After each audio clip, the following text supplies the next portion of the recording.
It was time, really. The reason all of us in the Beatles shied away from Beatles material directly after the breakup. When people think of Paul McCartney, the image that often comes to mind is a smiling young Beatle, charming crowds with effortless melodies and iconic bass lines.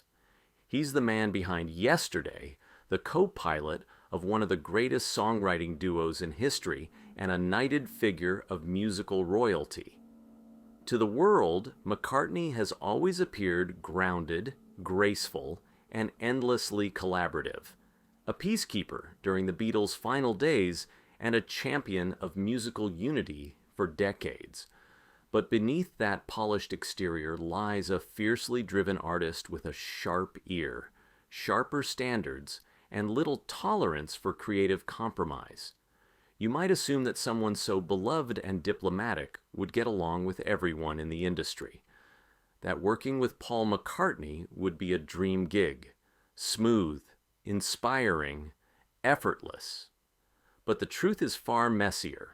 Behind the scenes, Paul was often the most demanding person in the room.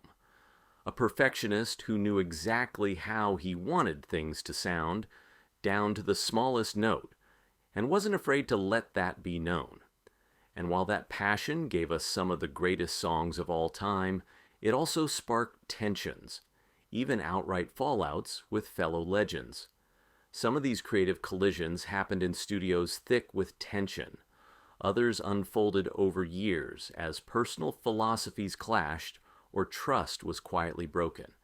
A few of these feuds were public, while others simmered just below the surface, hidden in brief interviews, passive-aggressive liner notes, or the subtle silence between once close friends. What's most fascinating is that the men at the center of these tensions weren't minor players. They were icons in their own right, household names, and still they couldn't survive working with McCartney.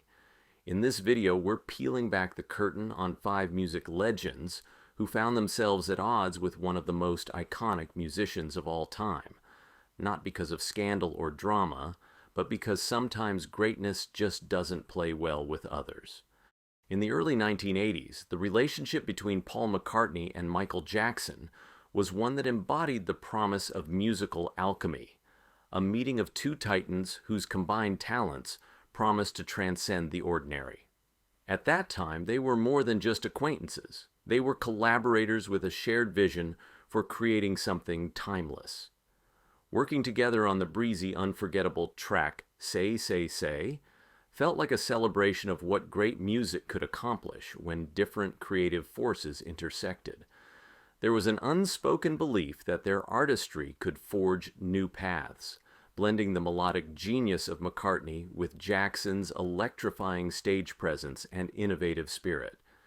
They both carried the weight of enormous legacy, yet they seemed ready to push the boundaries further, forging a friendship built not only on mutual respect, but on the confidence that two different worlds could merge to create something spectacular.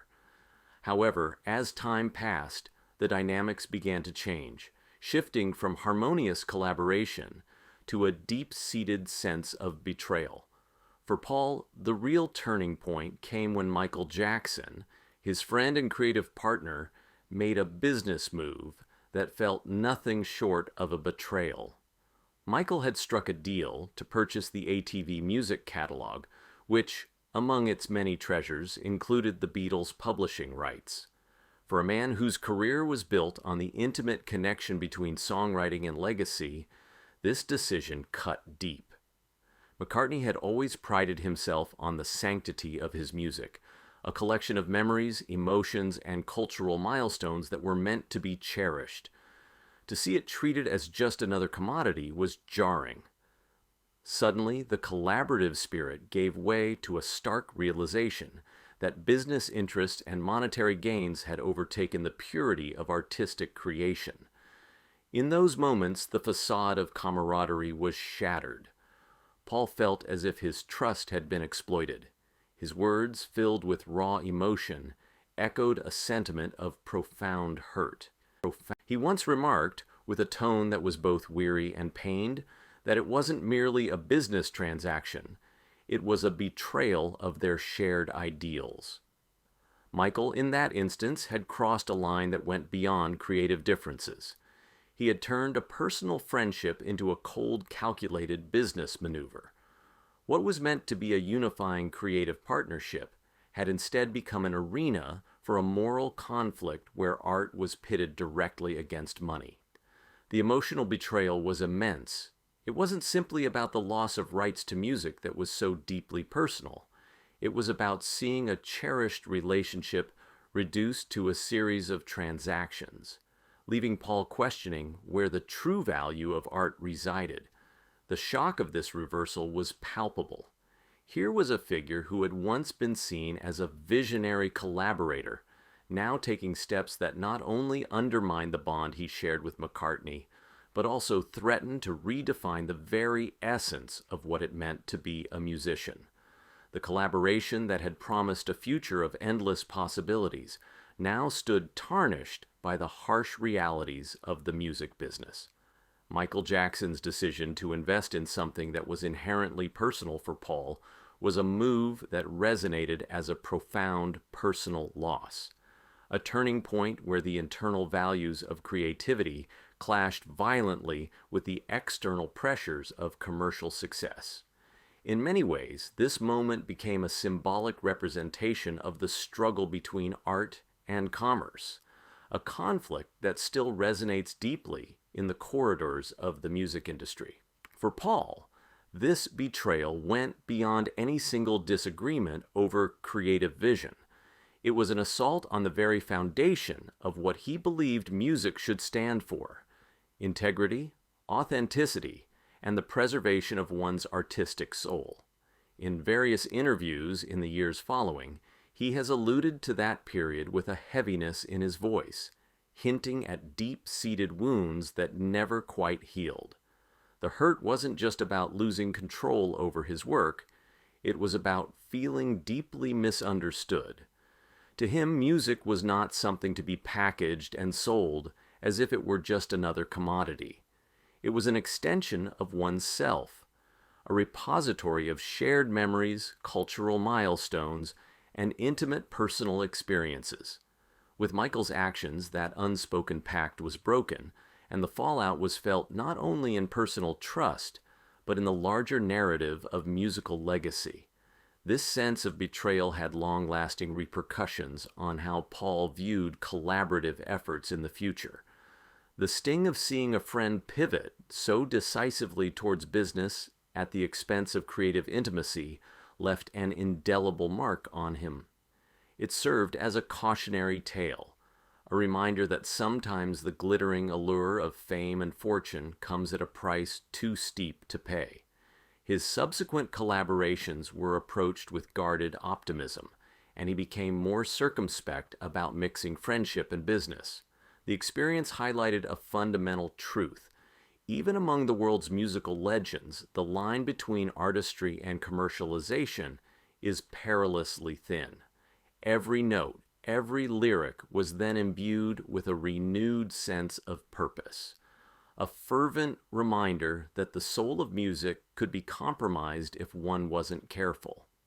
Looking back, the partnership between McCartney and Jackson stands as a poignant example of how creative bonds can be disrupted by diverging priorities.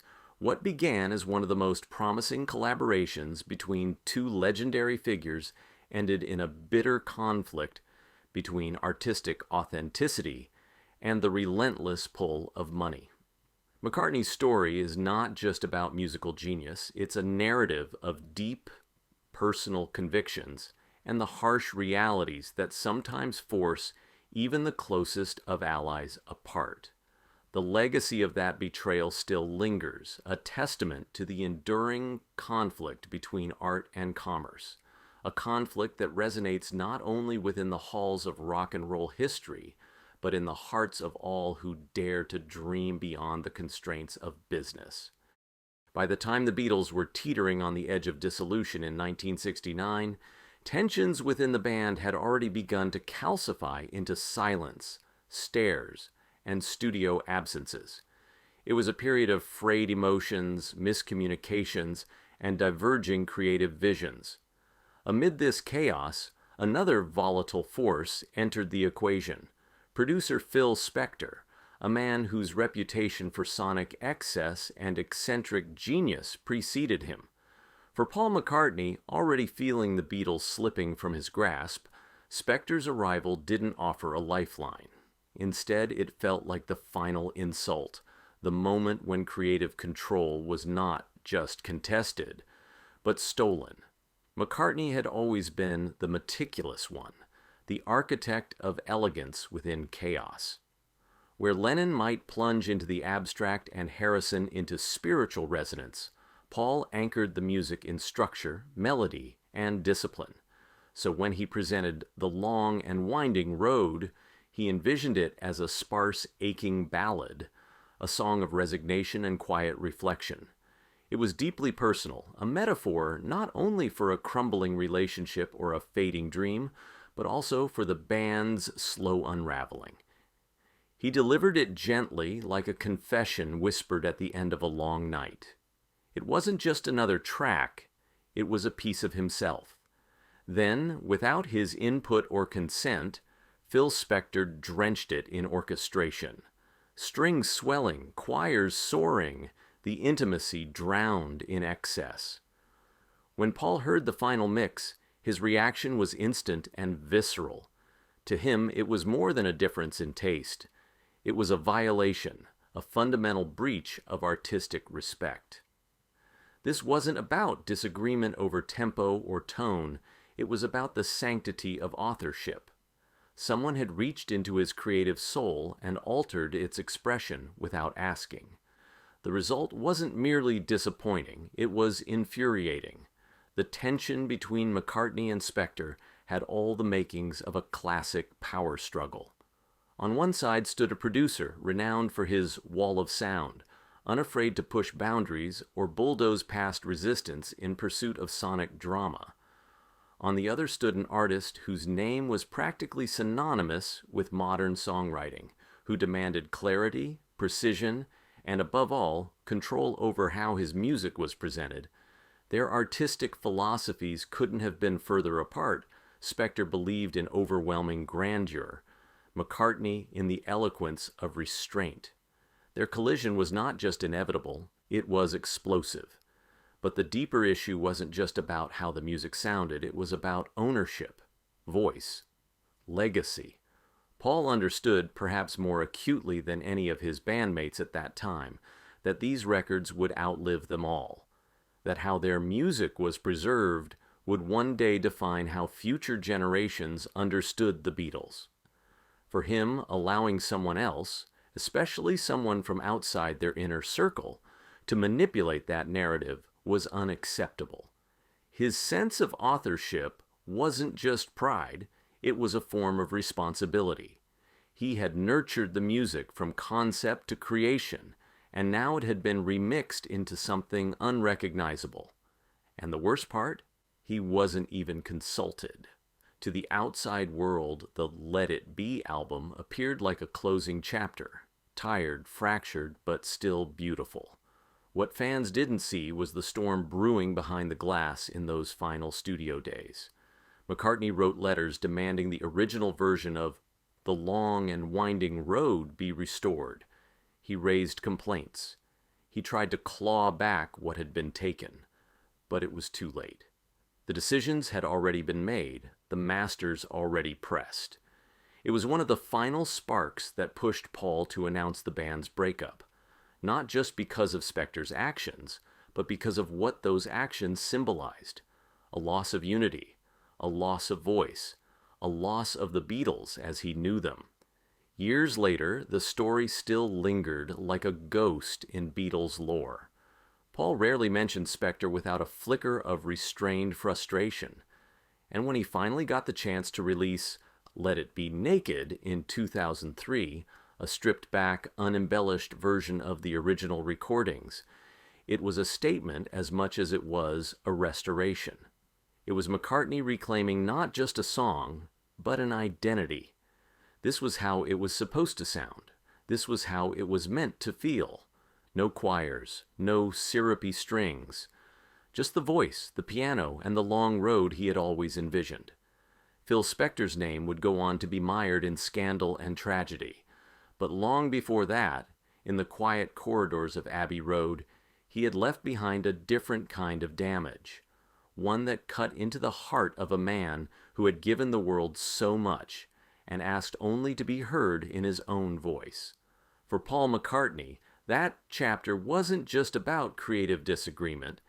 It was about the profound fear that even your most personal work could be reshaped by others, and the cold realization that legacy is not always in your hands. There are few figures in music history as polarizing as Yoko Ono, and even fewer relationships as complex as the one she shared with Paul McCartney. Though they were never true collaborators in the studio, her presence within the Beatles' inner sanctum was impossible to ignore. In the beginning, she was simply John Lennon's partner, quiet, mysterious, artistic, but gradually she became a constant fixture in rehearsals, in meetings, in the very spaces that had once been exclusive to the band. To outsiders, it may have seemed harmless, even poetic, a muse sitting beside her lover. But for Paul, it was something else entirely. It was a shift in balance, an unspoken but undeniable interruption in a fragile ecosystem already strained by fame, ambition, and exhaustion. The Beatles, for all their global reach and legendary status, had a rhythm, a way of working that was sacred and deeply personal. That rhythm had been forged in smoky clubs, in cramped vans, in hotel rooms filled with laughter and late. It was built on an unspoken understanding among the four of them, an intimate dance of creativity that relied heavily on knowing when to speak, when to play, and when to trust. Yoko's sudden and constant involvement disrupted that chemistry in ways that were subtle but significant. She wasn't just in the room, she was in the creative bloodstream of the band, commenting on takes, whispering to John, physically inserted into the circle during songwriting sessions. For Paul, who valued process as much as outcome, it felt like being creatively cornered. It wasn't just that Yoko was there, it was that John wanted her there. All the time, on the floor beside him while they recorded, in meetings where financial decisions were made, and Paul, who had spent more than a decade as John's closest collaborator, couldn't help but feel displaced. The intimacy that once fueled the Lennon-McCartney engine was slowly being rerouted, siphoned into a private orbit that didn't include him. He later admitted that the emotional fallout wasn't just professional, it was personal. He was losing his partner, and with him, a piece of himself. This tension wasn't always explosive. It was often quiet and corrosive, long silences, awkward glances, ideas left unfinished because the room no longer felt safe. Paul wasn't confrontational by nature, but the passive frustration built up.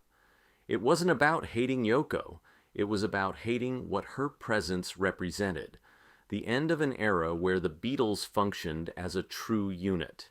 The very thing that made them extraordinary, their seamless interplay, was being interrupted by a fifth presence who hadn't earned her place in the trenches with them. And in that studio space, where everything had once been spontaneous and sacred, Paul now found himself second-guessing, hesitating, feeling watched. But the story doesn't end with resentment. Over time, Paul began to understand that what he saw as intrusion was, for John, a kind of survival. John had found something powerful in Yoko, someone who listened deeply, who encouraged his rawest expressions, who gave him the kind of attention and emotional safety he hadn't always received in the band. And in recognizing that, Paul began to soften. The years after the Beatles split were not kind to their relationships, but grief and time have a way of sandpapering even the deepest wounds. When John was tragically taken in 1980, Paul's anger didn't rise again. It fell away. What was left wasn't bitterness, but a hollow sadness for a partnership that had already been lost long before. In the decades that followed, Paul made efforts to bridge the distance. He and Yoko never became close, but they found a kind of quiet truce, an understanding forged more out of mutual grief than resolution. In interviews, he would speak of her respectfully, sometimes even with a hint of admiration for her artistic boldness and her influence on John's later work. But it's clear that a part of him always carried the bruise, the mark of a time when the band's sacred circle had been punctured, and the harmony he held so dearly was thrown into disarray. Yoko Ono was never just a scapegoat. She was a woman in love, an artist finding her voice, a partner defending her place. And Paul McCartney was never simply the jealous bandmate. He was a man watching a world he built start to unravel, unsure of how to hold it together without compromising his own sense of self. Their story is not one of villains and victims. It's a portrait of human vulnerability, of how even the most extraordinary partnerships can falter when the dynamics shift too suddenly, and of how forgiveness doesn't always come wrapped in clarity. It comes slowly, awkwardly, and sometimes only when it's too late to say the things that truly matter. By the late 1980s, Paul McCartney was in a strange place artistically. He was still revered, still mythic in stature, but the fire that had once burned with Lennon beside him had cooled. The music landscape was shifting. Synths had replaced strings, irony had overtaken sincerity, and while Paul was still writing and recording, there was a restlessness beneath it all, a sense that his legacy was both a blessing and a burden. So when a collaboration with Elvis Costello began to take shape, there was a hopeful charge in the air. Costello, often hailed as the heir to Lennon's lyrical wit and edge, seemed like the ideal partner to reignite McCartney's creative spark. And at first it worked. Their sessions were productive, exciting, electric.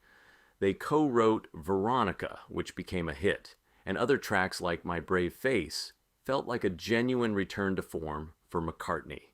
Melodic, sharp, and textured. But almost as quickly as it ignited, the partnership began to fracture.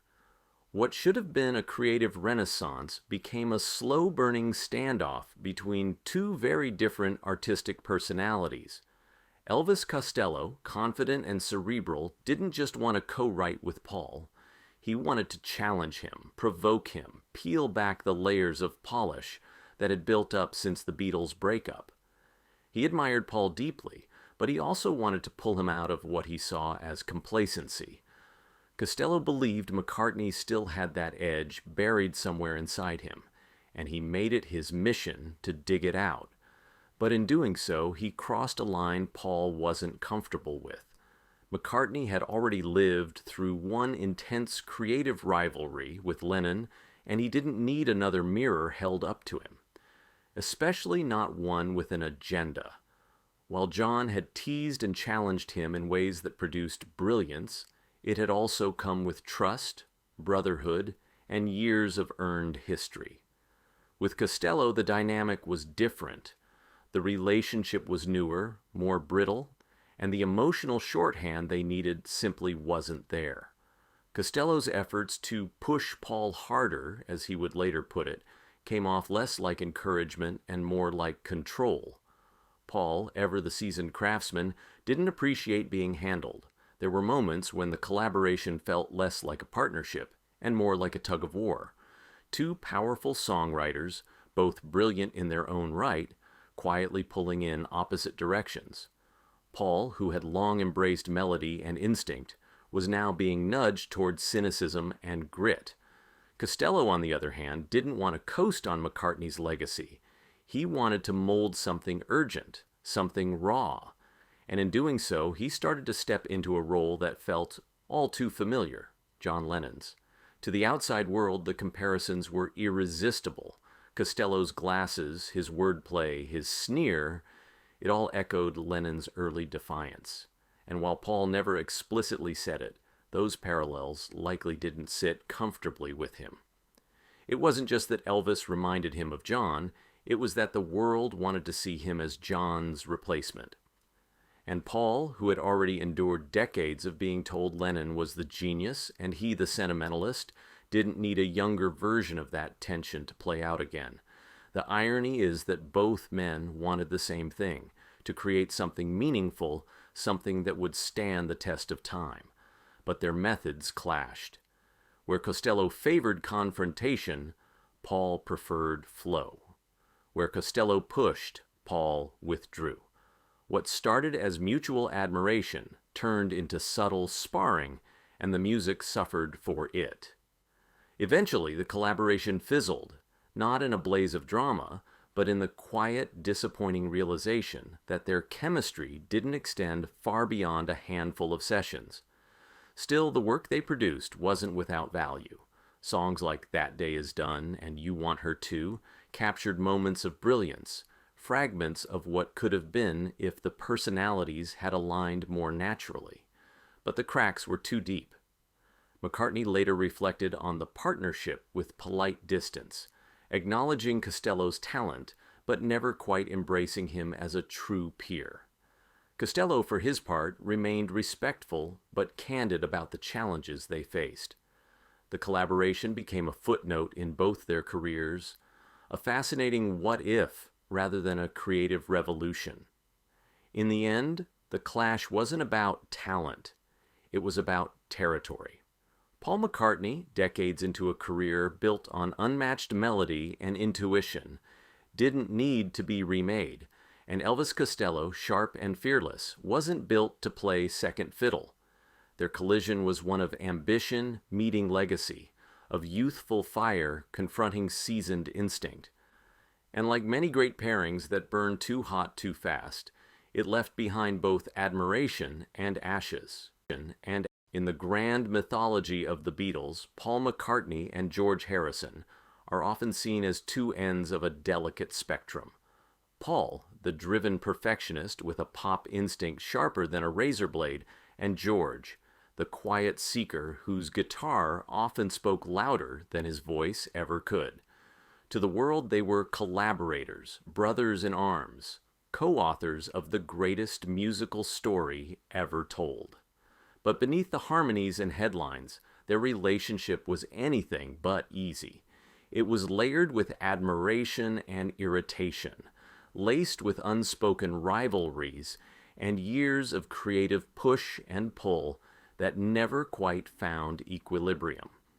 From the earliest days, Paul assumed a leadership role in the band, not because he forced it, though some might argue otherwise, but because he was wired that way. He was precise, methodical, tireless. Every take had to be perfect, every note just right. For someone like George, who valued space and organic growth, that kind of intensity could feel overbearing, and it often did. George had come into the Beatles as the youngest member, just a teenager among older friends. Early on, his role was mostly as a guitarist, contributing leads while John and Paul crafted the band's identity through song. At first, George accepted this dynamic. He was learning, watching, absorbing, but over time, his songwriting voice began to emerge. And it was different.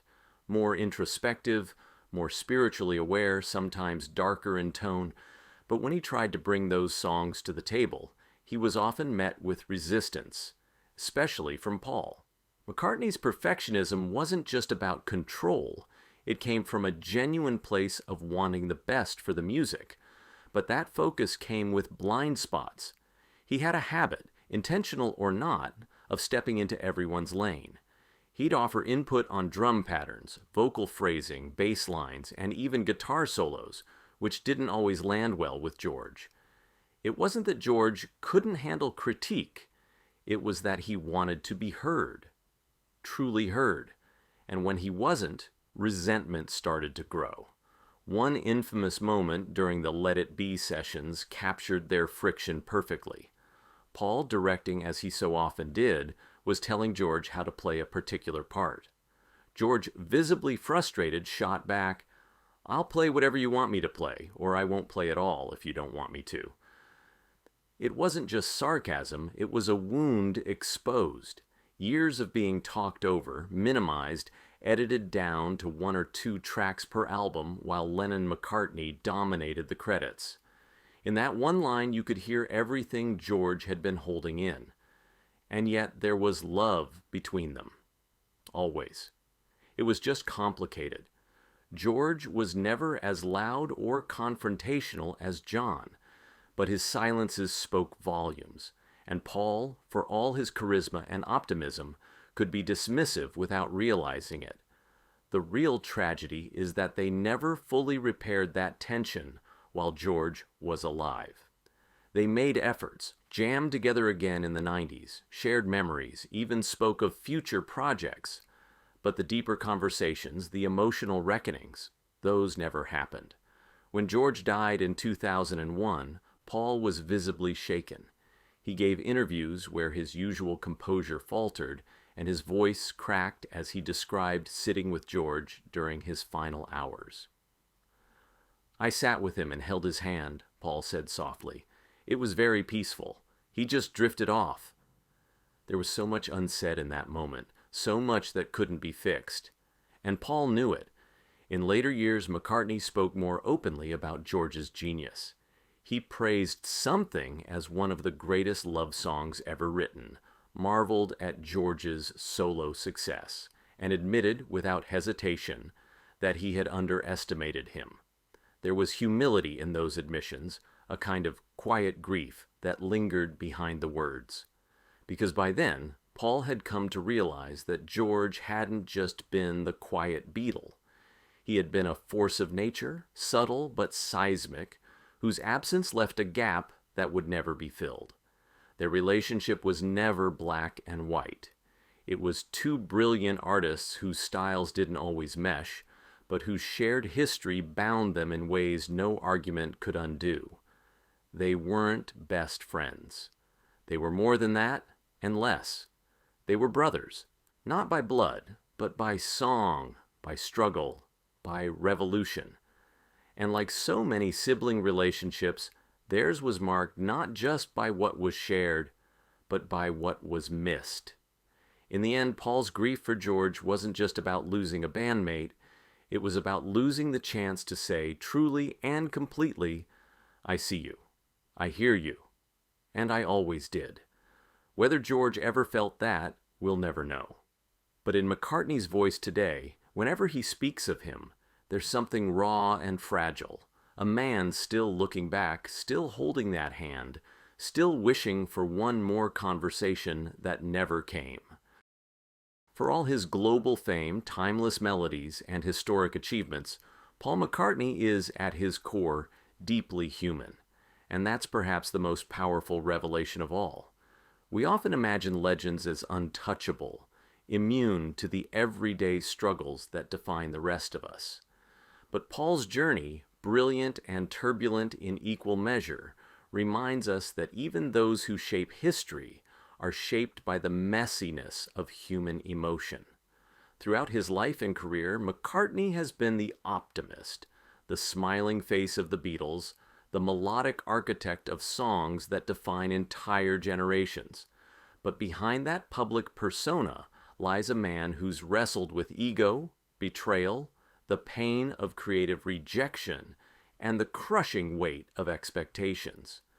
Whether it was Michael Jackson turning from friend to business rival, Phil Spector tampering with Paul's artistic vision, or the ache of never quite resolving things with George Harrison, McCartney's story is one of constant internal conflict beneath external charm. These weren't just artistic disagreements, they were deep emotional wounds. A friend buying your life's work out from under you. A producer transforming your song into something you barely recognize. A bandmate drifting further away, just as you both realize how much time you've lost. These are not the moments captured in tour documentaries or record-breaking headlines. These are the quiet, painful truths of a man who tried to hold everything together and sometimes lost pieces of himself in the process. But here's the thing. Those very conflicts, those heartaches and tensions, gave birth to music that changed the world. The Beatles' evolution was fueled by friction. Their later albums let it be. Abbey Road, the White Album, all carry the fingerprints of these creative struggles. And the weight of those dynamics didn't disappear after the band broke up. They lingered in Paul's solo work, in the melancholy beauty of Maybe I'm Amazed, in the guarded bitterness of Too Many People, and in the eventual piece of Here Today, his moving tribute to John Lennon. It's easy to admire Paul for his talent, his discipline, his endless ability to craft melodies that feel like home. But perhaps the greater admiration lies in understanding how much he's endured, how many times he's had to smile through resentment, how often he's had to keep creating even as his personal life fractured around him, and how, despite it all, he never stopped believing in the power of song to heal, to connect, to endure. So now we turn the question to you. If you were in Paul's shoes, if a close friend betrayed your trust, if your art was altered without your consent, if your creative partners constantly challenged or dismissed your ideas, what would you have done? Would you have stayed silent to keep the peace, fought back harder, walked away? Leave your thoughts in the comments, because this isn't just a story about Paul McCartney. It's about all of us. Our relationships, our pride, our regrets, and our search for meaning in the chaos of collaboration. In the end, Paul's legacy isn't just built on songs, it's built on perseverance, on learning, sometimes painfully, that even the most beautiful harmonies come from voices that don't always agree. And maybe, just maybe, that's what makes the music unforgettable.